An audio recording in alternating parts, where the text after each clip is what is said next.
Behind the sultry voice and iconic white dress lay secrets that would shock even her biggest fans. From her massive personal library to her surprising intellectual pursuits, Marilyn Monroe was far more complex than her blonde bombshell image suggested.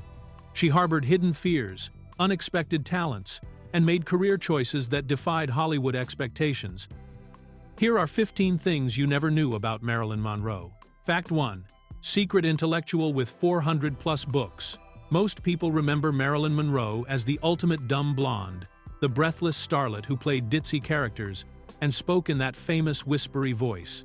But behind closed doors, Monroe was building one of the most impressive personal libraries in Hollywood, with over 400 books covering literature, philosophy, art, and history. While her movie characters stumbled through life with wide-eyed confusion, Monroe was devouring works by authors like James Joyce, Marcel Proust, and Arthur Miller long before she married the famous playwright. She owned multiple copies of Ulysses by Joyce and wasn't just collecting these books as decoration either. Friends and photographers who visited her apartment often found her curled up reading, with pages covered in her own handwritten notes and underlined passages. What makes this even more remarkable is that Monroe never graduated from high school. She spent most of her childhood bouncing between foster homes and orphanages, where formal education took a back seat to basic survival. Yet somehow, she developed an insatiable hunger for knowledge that lasted her entire life. She would carry books with her to movie sets, reading between takes, while other actors socialized or played cards. Monroe also wrote poetry, filling notebooks with her own verses and observations about life, love, and fame. Her poems revealed a depth and sensitivity that never made it into her public persona. She wrote about loneliness, about the gap between who she was and who the world wanted her to be, and about her genuine love for learning and literature. Her extensive library included works on psychoanalysis, which she was deeply interested in, along with books about religion, politics, and social issues. She owned volumes of Shakespeare, Dostoevsky, and Whitman, and she actually read them. When she died in 1962, her personal belongings revealed a woman who had spent years quietly educating herself while the world celebrated her for being beautifully empty-headed. Fact 2. Married at 16 to avoid orphanage. At just 16 years old, Marilyn Monroe made what sounds like a romantic decision but was actually a calculated survival move. She married her neighbor Jim Dougherty, not for love, but to avoid being shipped back into the foster care system that had defined her entire childhood. Monroe had been living with family friends Grace and Doc Goddard, who had taken her in when she was just 11 years old, after her mother was institutionalized for mental health issues. The Goddards had become the closest thing to a stable family she had ever known, but in 1942, Doc got a job transfer that would take the family to the East Coast. The problem was simple and heartbreaking.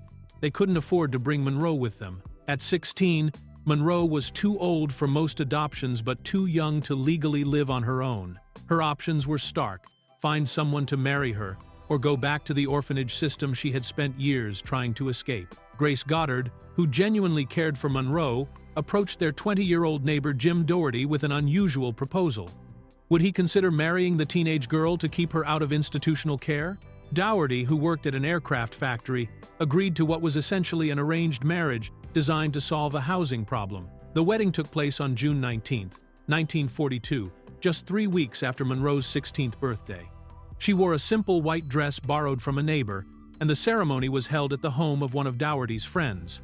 The marriage lasted 5 years, during which Monroe transformed from Norma Jean Baker into a young woman determined to escape her circumstances through any means necessary. While Dougherty was overseas serving in the Navy, Monroe began modeling and eventually caught the attention of Hollywood talent scouts. The marriage officially ended in 1946, but it had served its purpose, keeping Monroe out of the system long enough for her to find her own path to independence. Fact 3. Crowned California's Artichoke Queen. By default.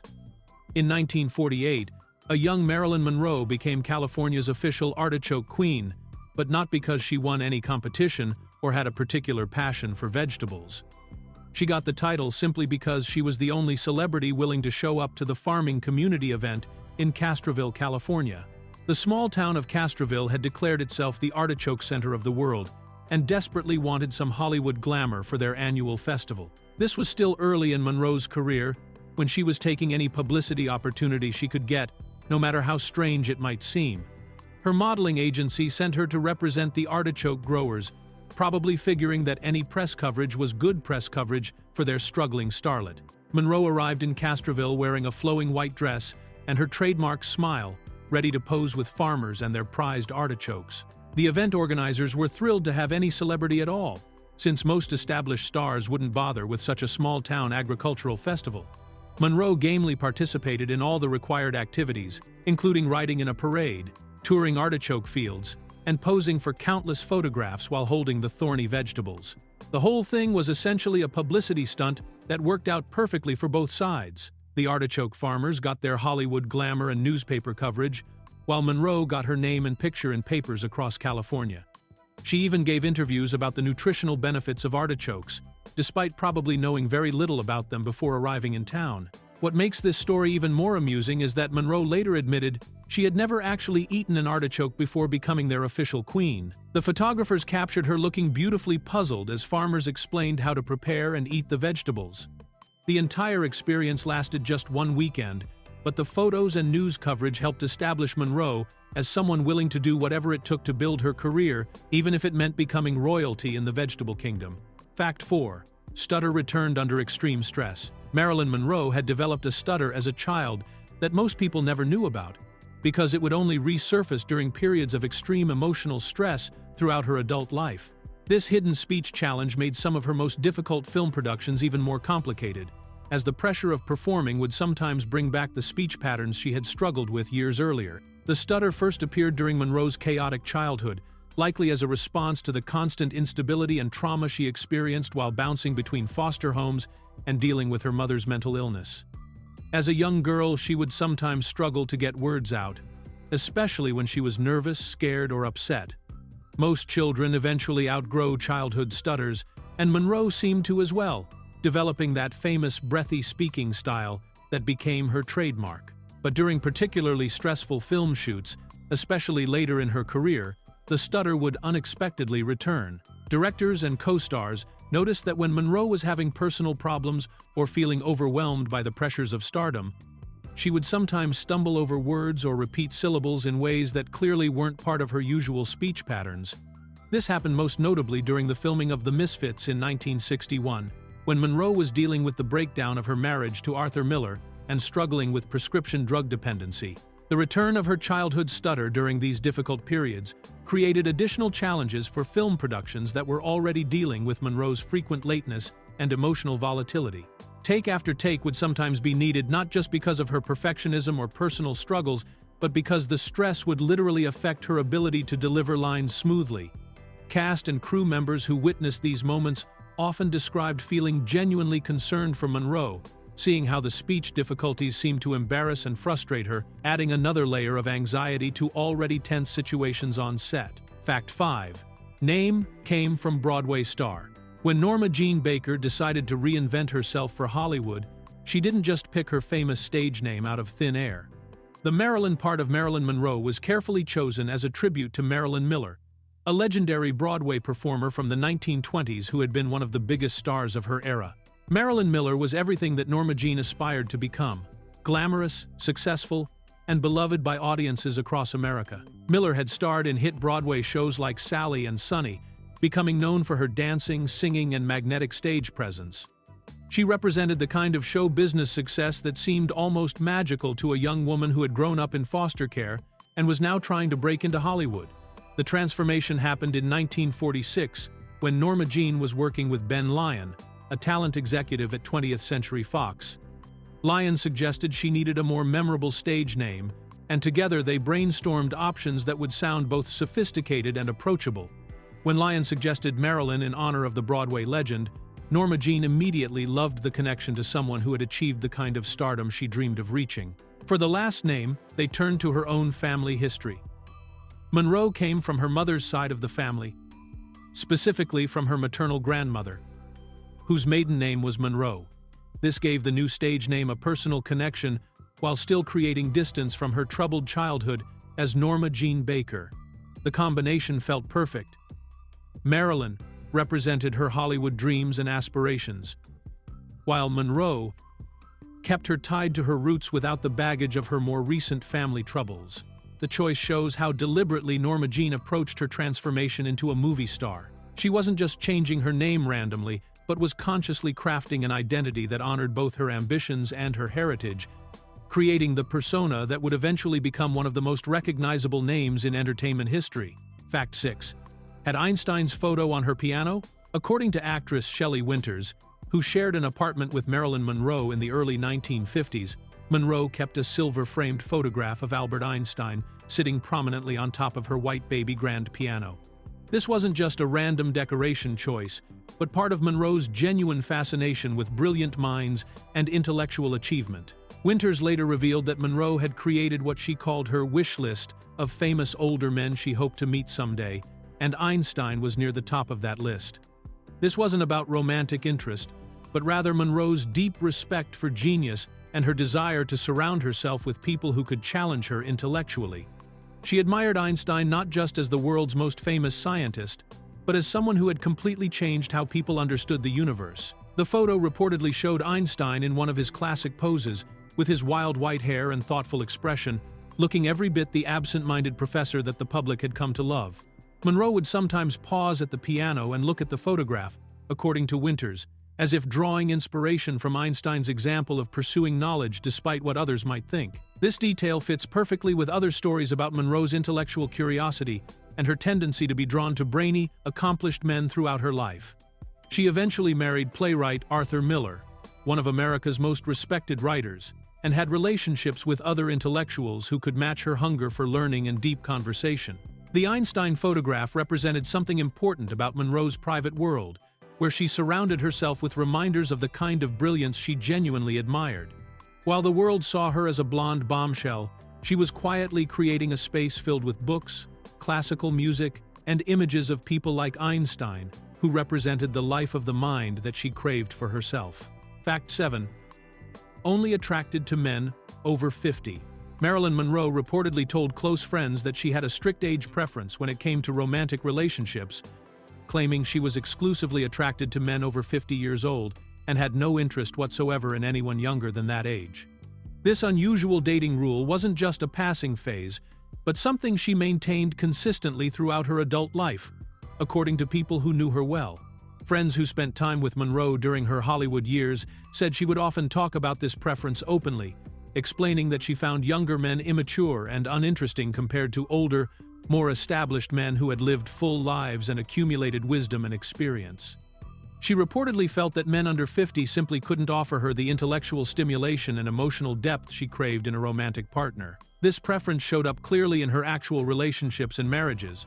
Her first husband, Jim Dougherty, was 4 years older than her, but her later serious relationships followed the pattern much more dramatically.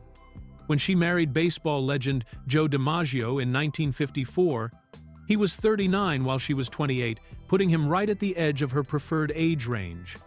Her third husband, playwright Arthur Miller, was 11 years older than Monroe, making him 40 when they married. Even her rumored romantic interests and the men on her famous wish list of people she wanted to meet all fit this pattern. Besides older intellectuals and established figures in entertainment and politics, Monroe reportedly had no interest in the young leading men her own age, who were constantly trying to get her attention around Hollywood. She would apparently dismiss younger suitors without a second thought, no matter how handsome or charming they might be, because they simply didn't meet her age requirements for serious romantic consideration. Fact 8.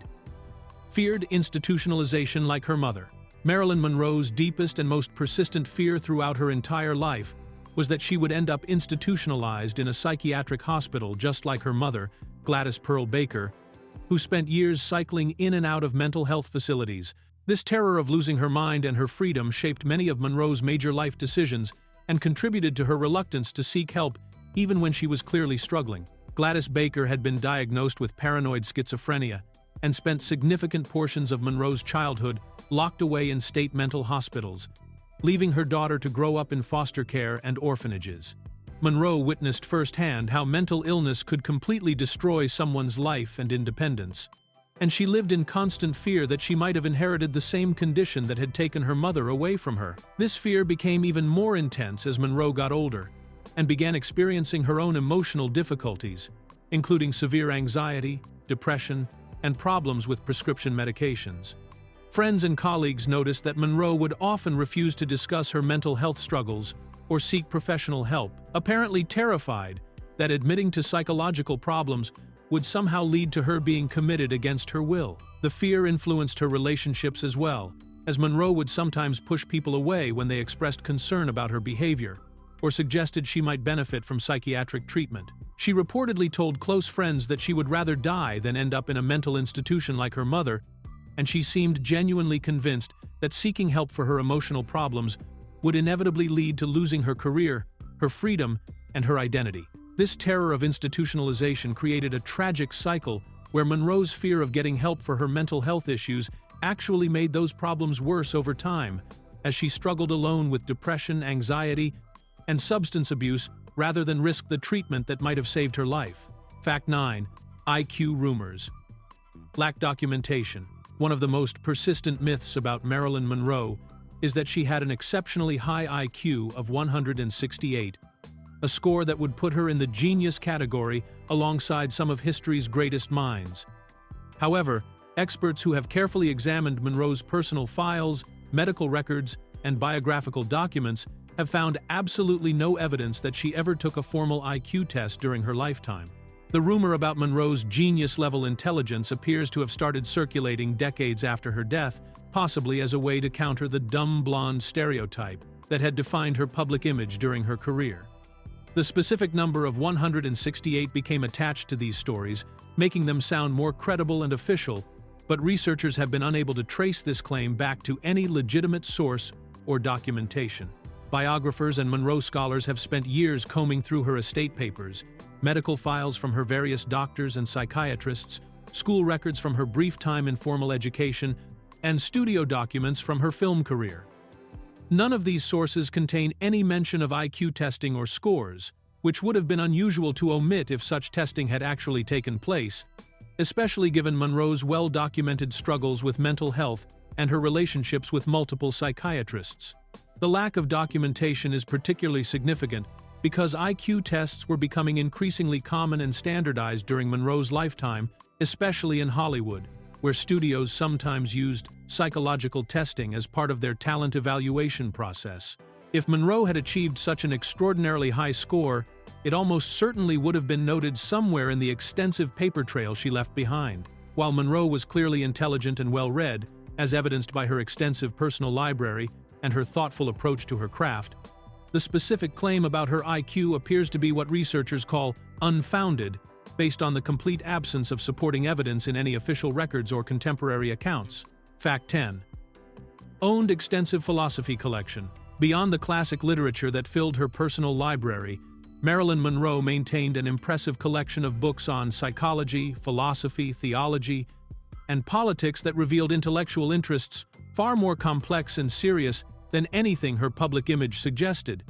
These weren't just books for show, but volumes that showed clear signs of being read and studied, with Monroe's own handwritten notes and underlined passages throughout. Her philosophy collection included works by some of the most challenging thinkers in Western thought, including books on existentialism, ethics, and metaphysics that would challenge even college-educated readers.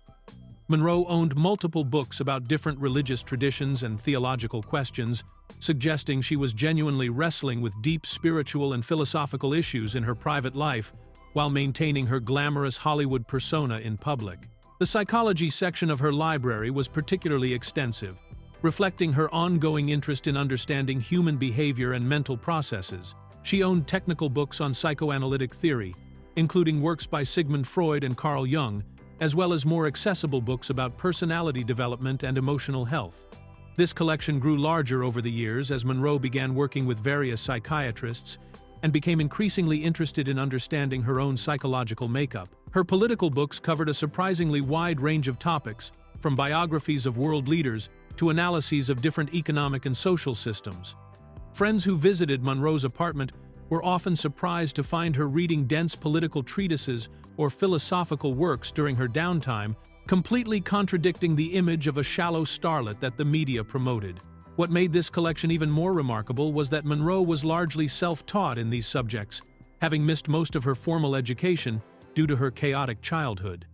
She approached these complex topics with genuine curiosity and determination, using her extensive reading as a way to educate herself about the big questions that fascinated her, from the nature of existence, to the structure of society, to the workings of the human mind. Fact 11. Self-educated. Despite no high school diploma.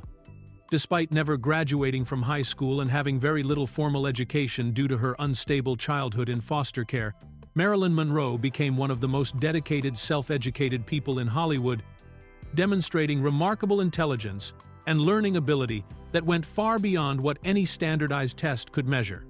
Her commitment to educating herself was extraordinary, especially considering the obstacles she faced growing up without consistent schooling or family support. Monroe's self-education journey began in her teenage years and continued throughout her entire adult life, as she systematically worked to fill in the gaps left by her disrupted formal schooling. She would spend hours reading everything from classic novels to academic texts, often carrying books with her to movie sets and studying between takes while other actors relaxed or socialized with the crew. What made her approach to learning particularly impressive was how methodical and serious she was about it, treating her self-education like a full-time job, even while maintaining her demanding Hollywood career. She kept detailed notes on what she read, looked up unfamiliar words and concepts, and would often discuss complex ideas with the intellectuals she befriended, including her husband Arthur Miller and other writers and thinkers who were amazed by her genuine curiosity and quick understanding. Monroe also took concrete steps to supplement her reading with more structured learning, enrolling in acting classes at the Actors Studio in New York, where she studied method acting techniques and worked to develop her craft beyond just her natural screen presence. She approached these classes with the same intensity she brought to her private reading, determined to prove that she could be taken seriously as both an actress and an intellectual. Her dedication to learning showed up in many practical ways throughout her career, as she became known for asking thoughtful questions during interviews, engaging in serious conversations about art and literature, and surprising people with her knowledge of subjects they never expected a Hollywood starlet to understand or care about. Fact 12. Created trademark breathy voice, artificially. That famous sultry, breathy speaking voice that became Marilyn Monroe's most recognizable trademark was actually a carefully crafted performance technique that she developed and practiced, rather than her natural way of speaking. People who knew Monroe personally, including friends, family members, and early acting coaches, often described her real voice as being much deeper, stronger, and more conventionally spoken than the whispery persona she created for her public appearances and film roles. Monroe began experimenting with this artificial voice during her early modeling and acting career, apparently recognizing that the soft, breathless quality made her sound more vulnerable and sexually appealing, which fit perfectly with the blonde bombshell image that Hollywood was eager to promote. She worked on perfecting this vocal style just as deliberately as other actresses might practice different accents or speech patterns for specific roles, except Monroe made her breathy voice into her permanent public identity. The contrast between her natural voice and her public voice was so dramatic that people who met Monroe for the first time in casual settings were often shocked by how different she sounded when she wasn't performing. Close friends and romantic partners noted that her real voice was not only deeper, but also more articulate and confident, without the childlike quality that characterized her famous breathy delivery. This vocal transformation required considerable skill and practice, as Monroe had to maintain the artificial voice consistently during interviews, public appearances, and while filming, often for hours at a time without slipping back into her natural speaking patterns. Voice coaches and acting teachers who worked with Monroe remarked on how committed she was to maintaining this vocal persona, treating it as an essential part of her professional craft rather than just a casual affectation. The breathy voice became so associated with Monroe that it influenced how other actresses approached similar roles, and it remains one of the most imitated aspects of her performance style decades after her death. Fact 13. Struggled with dyslexia and bipolar disorder. Marilyn Monroe was diagnosed with both dyslexia and bipolar disorder, two conditions that were poorly understood by medical professionals and largely stigmatized by society during the 1950s and early 1960s, when she was at the height of her fame. These diagnoses help explain many of the challenges Monroe faced throughout her life, from her difficulties in school to her emotional struggles and erratic behavior that were often dismissed as simply being temperamental or difficult. The dyslexia diagnosis explained why Monroe had such a hard time with traditional schooling during her already disrupted childhood, as she struggled with reading difficulties that teachers and foster parents at the time didn't recognize as a legitimate learning disorder. Instead of receiving proper support for her learning differences, Monroe was often labeled as slow or unmotivated, which contributed to her eventually dropping out of school and never receiving her high school diploma. What makes Monroe's later intellectual achievements even more remarkable is that she overcame her dyslexia through sheer determination and developed coping strategies that allowed her to build her extensive personal library, educate herself on complex subjects. She apparently learned to work around her reading difficulties by taking extra time with books, rereading passages multiple times, and developing techniques that helped her process written information more effectively. The bipolar disorder diagnosis provided insight into Monroe's extreme mood swings, periods of deep depression alternating with times of manic energy, and her struggles with maintaining stable relationships and consistent work habits. During the 1950s, bipolar disorder was often misunderstood and inadequately treated, with doctors frequently prescribing medications that were either ineffective or actually made symptoms worse. Monroe's experience with these conditions was made more difficult by the limited understanding and treatment options available during her lifetime, as well as the additional pressure of maintaining her public image while dealing with both a learning disability and a serious mental health condition that affected every aspect of her daily life. Fact 14. Business. Minded behind the scenes. While the public saw Marilyn Monroe as a beautiful but naive blonde who relied on others to guide her career, the reality was that Monroe was actually a shrewd businesswoman who made calculated decisions about her professional life and fought hard to gain control over her own image and earning potential. She understood the entertainment industry far better than most people realized and was willing to take significant risks to improve her position in Hollywood's power structure. One of Monroe's boldest business moves came in 1954 when she walked away from her contract with 20th Century Fox, despite being at the peak of her popularity, because she was dissatisfied with the low salary and the limited types of roles they were offering her. This was an extremely risky decision at a time when most actors were completely controlled by the studio system, but Monroe calculated that her box office value would force the studio to negotiate with her on better terms. During her break from Fox, Monroe made another smart business decision by moving to New York and founding her own production company called Marilyn Monroe Productions with photographer Milton Green. This move gave her unprecedented control over her film projects and allowed her to pursue more serious dramatic roles that showcased her acting abilities beyond just her sex symbol status. Monroe also proved her business acumen by carefully managing her public image and understanding exactly how to use media attention to her advantage. She knew when to be available to photographers and reporters and when to create mystery by staying out of the public eye, always timing her appearances and statements to generate maximum publicity for her current projects. Her business instincts extended to her personal relationships as well, as she strategically chose partners who could help advance her intellectual and professional goals, including her marriage to playwright Arthur Miller, which elevated her status in serious artistic circles while also providing her with the intellectual stimulation she craved. Fact 15. Wrote poetry in private. Beyond her voracious reading habits and impressive personal library, Marilyn Monroe also expressed her creativity through writing her own poetry, filling notebooks with verses and personal reflections that revealed a deeply thoughtful and artistic side that the public almost never got to see. This private creative outlet allowed Monroe to explore themes and emotions that were completely different from the characters she played on screen, showing a level of introspection and literary sensitivity that contradicted everything about her public persona. Monroe's poetry writing began during her early years in Hollywood and continued throughout her career, as she used verse as a way to process her experiences, relationships, and inner thoughts in a more personal and artistic way than her public interviews ever allowed. Friends who visited her apartment often found her curled up with a notebook, working on poems late into the night when she couldn't sleep, treating her writing as both a creative challenge and a form of emotional therapy.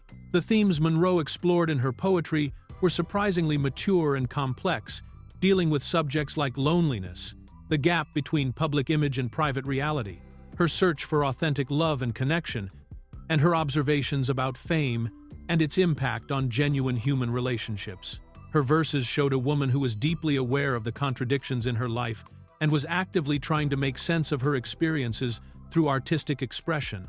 What made Monroe's poetry particularly interesting was how different her written voice was from both her public speaking persona and her film characters, revealing yet another layer of her personality that she kept carefully hidden from the media and her fans. The poems demonstrated her ability to think abstractly and express complex emotions in structured, artistic ways that required genuine literary skill and creative intelligence. Monroe kept most of her poetry private during her lifetime, sharing her verses only with a few close friends and romantic partners who were surprised by the depth and sophistication of her creative writing abilities.